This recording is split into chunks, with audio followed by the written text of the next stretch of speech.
Hello everyone, स्वागत है आपके अपने यूट्यूब चैनल यूट्यूबमैन रैक्सीट पर। आज जो आरआरबी लोको पायलट का जो 16 फरवरी की जो सेकेंड शिफ्ट हुई है उसका 100% एनालिसिस करेंगे। जो असिस्टेंट लोको पायलट का जो एग्ज़ाम हुआ है 16 फरवरी जो सेकेंड शिफ्ट हुई है उसका 100% एनालिसिस करेंगे। प्लीज़ वीडियो को लाइक और चैनल को सब्सक्राइब जरूर कर लें। आपका क्वेश्चन पूछा गया था, नारी शक्ति वंदन अधिनियम किससे संबंधित है? यह क्वेश्चन आपका पूछा गया था। आपके चार ऑप्शंस दिए गए थे। ए शिक्षा सुधार, बी ऑप्शन था महिला आरक्षण, सी ऑप्शन था कृषि योजना और डी ऑप्शन था रक्षा नीति, जिसमें आपका करेक्ट आंसर था ऑप्शन नंबर वी, महिला आरक्षण इसका एकदम करेक्ट आंसर था। यानी कि ऑप्शन नंबर वी इसका एकदम करेक्ट ऑप्शन था। इसी को हमने एक्सप्लेन किया है कि यह कानून संसद और विधानसभा में महिलाओं को आरक्षण देने से संबंधित है। अगला क्वेश्चन आपका पूछा गया था, किसी वस्तु का भार कहाँ सबसे कम होगा? यह क्वेश्चन आपका पूछा गया था। आपके चार ऑप्शंस दिए थे। ए पृथ्वी पर, बी ऑप्शन था चंद्रमा पर, सी ऑप्शन था सूर्य पर और डी ऑप्शन था समुद्र तल पर, जिसमें आपका करेक्ट आंसर था ऑप्शन नंबर वी, यानी कि चंद्रमा पर इसका एकदम करेक्ट आंसर था। जो वस्तु का भार होता है वह चंद्रमा पर सबसे कम होता है। इसी को हमने एक्सप्लेन किया है कि चंद्रमा का गुरुत्वाकर्षण पृथ्वी का लगभग 1/6 भाग यानी कि 1/6 है, इसलिए वेट कम हो जाता है। अगला क्वेश्चन आपका पूछा गया था, विद्युत शक्ति यानी कि इलेक्ट्रिक पावर का सूत्र क्या है? ऑप्शंस दिए गए थे। ए V इंटू आई, बी ऑप्शन था आई स्क्वायर आर, सी ऑप्शन था V स्क्वायर अपॉन आर और डी ऑप्शन था उपरोक्त सभी, जिसमें करेक्ट आंसर था ऑप्शन नंबर डी, इसका एकदम करेक्ट आंसर था। इसी को बताया है कि पावर के तीन वैलिड फॉर्मूले हैं। एक P बराबर होता है V इंटू आई, और एक होता है P बराबर आई स्क्वायर आर, और एक होता है P बराबर V स्क्वायर अपॉन आर। ये तीनों वैलिड हैं, यानी कि ऑप्शन नंबर डी इसका एकदम करेक्ट आंसर था। अगला क्वेश्चन आपका पूछा गया था, एक दुकानदार किसी वस्तु को 20% लाभ पर बेचता है, यदि वह क्रय मूल्य 50% 50 रुपए कम कर देता है तो लाभ 25% हो जाता है। वस्तु का वास्तविक क्रय मूल्य क्या है? चार ऑप्शन दिए गए थे। ए 200, बी ऑप्शन था 240, सी ऑप्शन था 250 और डी ऑप्शन था 300, जिसमें करेक्ट आंसर था ऑप्शन नंबर सी, यानी कि 250 इसका एकदम करेक्ट आंसर था। इसी को हमने एक्सप्लेन किया, इसको आप देख सकते हैं कि मान लो सीपी बराबर एक्स मान लिया, फिर ये इसको हमने एक्सप्लेन किया, इसको आप देख सकते हैं। का आंसर आया option number D, sorry C, 250 इसका एकदम करेक्ट आंसर था। इसको आप देख सकते हैं, इसको हमने एक्सप्लेन किया। अगला क्वेश्चन आपका पूछा गया था, फिट इंडिया मूवमेंट किस वर्ष शुरू किया गया? चार ऑप्शंस दिए गए थे। ए 2017, बी ऑप्शन था 2018, सी ऑप्शन था 2019 और डी ऑप्शन था 2020, जिसमें करेक्ट आंसर था आपका ऑप्शन नंबर सी, 2019 इसका एकदम करेक्ट आंसर था। फिट इंडिया मूवमेंट 2019 में शुरू किया गया था। इसी को हमने एक्सप्लेन किया कि फिटनेस को बढ़ावा देने के लिए यह अभियान शुरू किया गया है। फिटनेस को बढ़ावा देने के लिए फिट इंडिया मूवमेंट। अगला आपका क्वेश्चन पूछा गया था, लाल रक्त कण जो आरबीसी हैं वह कहाँ बनते हैं? चार ऑप्शन दिए थे। ए हृदय में, बी ऑप्शन था अस्थि मज्जा यानी कि बोन मैरो में, सी ऑप्शन था फेफड़े में और डी ऑप्शन था यकृत में, जिसमें आपका करेक्ट आंसर था ऑप्शन नंबर वी, यानी कि अस्थि मज्जा वोन मैरो इसका एकदम करेक्ट आंसर था।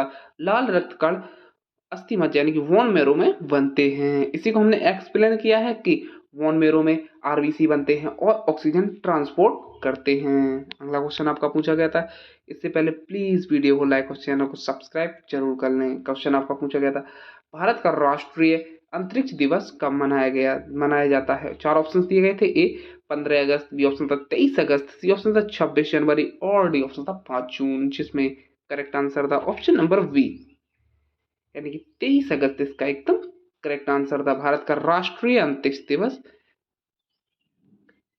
23 अगस्त को मनाया जाता है, यानी कि ऑप्शन नंबर सी भी 23 अगस्त इसका एकदम करेक्ट आंसर था।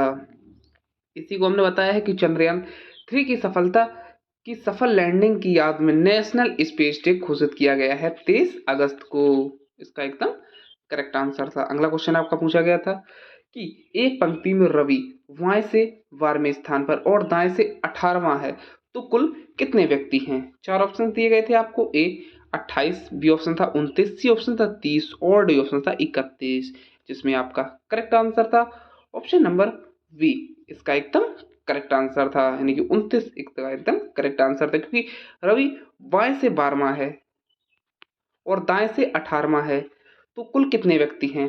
तो दोनों को जोड़ देते हैं। इसका फॉर्मूला होता है लेफ्ट प्लस हाँ, लेफ्ट प्लस राइट माइनस 1, यानी कि लेफ्ट कितना है 12 प्लस 18 30 माइनस 1, यानी कि 29 इसका एकदम करेक्ट आंसर होगा। ऑप्शन नंबर बी इसका एकदम करेक्ट आंसर होगा। इसी को यही बताया है कि लेफ्ट प्लस राइट माइनस 1, यही हमने आपको फॉर्मूला बताया है। इसका फॉर्मूला होता है लेफ्ट प्लस राइट दोनों को जोड़ दो और माइनस 1 कर दो, तो जो बीच में व्यक्ति बैठा है उसको पता चल जाएगा कि कितने व्यक्ति बैठे हैं। अगला माइनस इसलिए करते हैं कि वह व्यक्ति दोनों तरफ से काउंट होता है, इसलिए माइनस कर देते हैं तो एक ही तरफ से काउंट माना जाता है। इसका करेक्ट आंसर था 29, 29 इसका एकदम करेक्ट आंसर था। अगला क्वेश्चन आपका पूछा गया था, ध्वनि की चाल सबसे अधिक किस माध्यम में होती है? क्वेश्चन पूछा गया था, 4 ऑप्शंस थे, ए ठोस, बी ऑप्शन था द्रव, सी ऑप्शन था गैस और डी ऑप्शन था निर्वात, जिसपे करेक्ट आंसर था ऑप्शन नंबर ए, यानी कि ठोस। ध्वनि की सबसे अधिक चाल जो होती है चाल वह ठोस में होती है, ठोस इसका एकदम करेक्ट आंसर था। इसी को एक्सप्लेन किया है कि पार्टिकल्स ठोस में ज्यादा पास होते हैं, इसलिए वाइब्रेशन जल्दी ट्रांसमिट होता है। अगला क्वेश्चन आपका पूछा गया था, लेंस की क्षमता यानी कि पावर ऑफ लेंस की इकाई क्या है? 4 ऑप्शंस थे, ए जूल, बी ऑप्शन था न्यूटन, सी ऑप्शन था डायोप्टर और डी ऑप्शन था वॉट, जिसमें आपका करेक्ट आंसर था ऑप्शन नंबर सी, डायोप्टर इसका एकदम करेक्ट आंसर था। ऑप्शन नंबर सी इसका एकदम करेक्ट आंसर था। जो लेंस की क्षमता होती है उसका एक पावर मात्रक होता है, डायोप्टर इसका एकदम करेक्ट आंसर था ऑप्शन नंबर सी।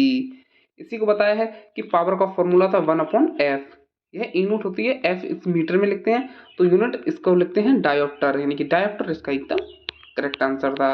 अगला आपका क्वेश्चन पूछा गया था, 10 संख्याओं का औसत 25 है, एक संख्या हटाने पर औसत 24 हो जाता है, हटाई गई संख्या क्या है? 4 ऑप्शन दिए थे आपको, ए 30, बी ऑप्शन था 32, सी ऑप्शन था 34 और डी ऑप्शन था 35, जिसमें आपका करेक्ट आंसर था ऑप्शन नंबर सी, 34 इसका एकदम करेक्ट आंसर था। इसी को हमने एक्सप्लेन किया है, इसको आप देख सकते हैं। अगला क्वेश्चन आपका पूछा गया था, यदि किसी आकृति को 90 डिग्री क्लॉकवाइज घुमाया जाए तो दाएं भाग का क्या होगा? 4 ऑप्शन थे, ए ऊपर, बी ऑप्शन था नीचे, सी ऑप्शन था बाएं और डी ऑप्शन था वही रहेगा, जिसमें करेक्ट आंसर था आपका ऑप्शन नंबर बी, यानी कि नीचे इसका एकदम करेक्ट आंसर था। इसी को हमने एक्सप्लेन किया, इसको आप देख सकते हैं कि क्लॉकवाइज रोटेशन को राइट साइड नीचे आ जाती है। अगला क्वेश्चन आपका पूछा गया था कि यदि जो गुणा का मतलब इसमें लिखा है कि यदि गुणा का मतलब है माइनस, माइनस का मतलब है भाग, भाग का मतलब है प्लस, तो हल करें। इसको हल करना है, इसको हमने हमने इसको सॉल्व करके आपको बताया है। इसका करेक्ट आंसर होगा 32, इसका एकदम करेक्ट आंसर होगा कि इधर 8 गुणा 4 माइनस 6 भाग 3 प्लस 2, यह बनेगी इक्वेशन आपकी। इसको मैंने सॉल्व किया, इसको आप देख सकते हैं कि 8 चौका 32 माइनस 2, क्योंकि 3 6 में भाग 3 का देंगे 2 आएगा, 2 प्लस 2 यानी कि 32 में से 4 गए, ये 2 से 2 यानी कि 32 इसका एकदम करेक्ट आंसर होगा, क्योंकि 2 से 2 माइनस प्लस कैंसिल, तो 32 इसका एकदम करेक्ट आंसर होगा। अगला क्वेश्चन आपका पूछा गया था, ये किसी काम को 12 दिन में करता है और भी उसी 18 दिन में, दोनों एक साथ काम शुरू करते हैं, लेकिन 3 दिन बाद एक चला जाता है, शेष काम भी कितने दिनों में पूरा करेगा? ऑप्शन थे, ए 6 दिन, बी ऑप्शन था 7 दिन, सी ऑप्शन था 8 दिन और डी ऑप्शन था 9 दिन, जिसमें आपका करेक्ट आंसर था ऑप्शन नंबर ए, 6 दिन इसका एकदम करेक्ट आंसर था। इसी को हमने एक्सप्लेन किया है कि आप इसको देख सकते हैं कि किस प्रकार हमने इसको सॉल्व किया है। इसका करेक्ट आंसर था 6 डेज, इसका एकदम करेक्ट आंसर था। अगला क्वेश्चन आपका पूछा गया था, जो लेटर पोजीशन पजल से था, यदि अंग्रेजी वर्णमाला उल्टी लिखी जाए तो डी का स्थान क्या होगा? ऑप्शन थे, ए 20, बी ऑप्शन था 21, सी ऑप्शन था 22 और डी ऑप्शन था 23, जिसमें आपका करेक्ट आंसर था ऑप्शन नंबर डी, यानी कि 23 इसका एकदम करेक्ट आंसर था। 23 जो डी का स्थान होगा वह 23 नंबर होगा। इसी को हमने बताया है कि जब हम किसी संख्या को घटाते हैं तो वह हमेशा 27 में से घटाते हैं। डी कितने स्थान पर है? 4, तो 27 माइनस 4 यानी कि 23, 23 इसका एकदम करेक्ट आंसर होगा। अगला आपको क्वेश्चन पूछा गया था, 120 मीटर लंबी ट्रेन 54 किलोमीटर प्रति आवर की गति से खंबे को कितने समय में पार करेगी? यह क्वेश्चन पूछा गया था। आपके 4 ऑप्शन दिए गए थे। ए 6 सेकेंड, बी ऑप्शन था 8 सेकेंड, डी ऑप्शन था 10 सेकेंड और डी ऑप्शन था 12 सेकेंड, जिसमें आपका करेक्ट आंसर था ऑप्शन नंबर बी, 8 सेकेंड इसका एकदम करेक्ट आंसर था। इसी को हमने एक्सप्लेन किया है, इसको आप देख सकते हैं। अगला आपका क्वेश्चन पूछा गया था, एक व्यक्ति 60 किलोमीटर दूरी का आधा भाग 30 किलोमीटर दूरी और बकाया आधा 60 किलोमीटर प्रति घंटे की से तय करता है, औसत गति क्या है? यह पूछा था क्वेश्चन। ऑप्शन थे ए 40 किलोमीटर प्रति आवर, बी ऑप्शन था 42 किलोमीटर प्रति आवर, सी ऑप्शन था 45 किलोमीटर आवर और डी ऑप्शन था 48 किलोमीटर प्रति आवर, जिसमें आपका करेक्ट आंसर था ऑप्शन नंबर ए, यानी कि 40 किलोमीटर पर आवर इसका एकदम करेक्ट आंसर होगा। इसको हमने एक्सप्लेन किया, इसको आप देख सकते हैं। अगला आपका क्वेश्चन पूछा गया था, दूध और पानी का अनुपात 5:3 है। 16 मिलीलीटर मिश्रण निकालकर उतना ही पानी डाल दिया जाता है, नया अनुपात 5:7 हो जाता है।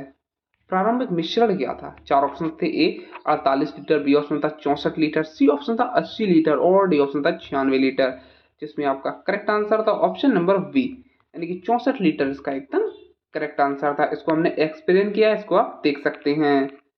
अगला आपका क्वेश्चन पूछा गया था, 8,000 का 2 वर्ष का साधारण ब्याज 1920 है, तो ब्याज दर क्या है? ऑप्शन थे। ए 10%, बी ऑप्शन था 11%, सी ऑप्शन था 12% और डी ऑप्शन था 15%, जिसमें आपका करेक्ट आंसर था ऑप्शन नंबर सी, 12% इसका एकदम करेक्ट आंसर था। इसको हमने एक्सप्लेन किया, इसको आप देख सकते हैं। ऐसा ही बराबर होता है P into R into T upon 100, यानी कि साधारण ब्याज होता है मूलधन गुणा दर गुणा समय बटे 100, यानी कि P into R into T upon 100, ये इसका फॉर्मूला है। इसको आप देखें, 12% इसका एकदम करेक्ट आंसर होगा। और लगभग सारे क्वेश्चन कंप्लीट हो चुके हैं जो हमें इस शिफ्ट में मिल पाए हैं।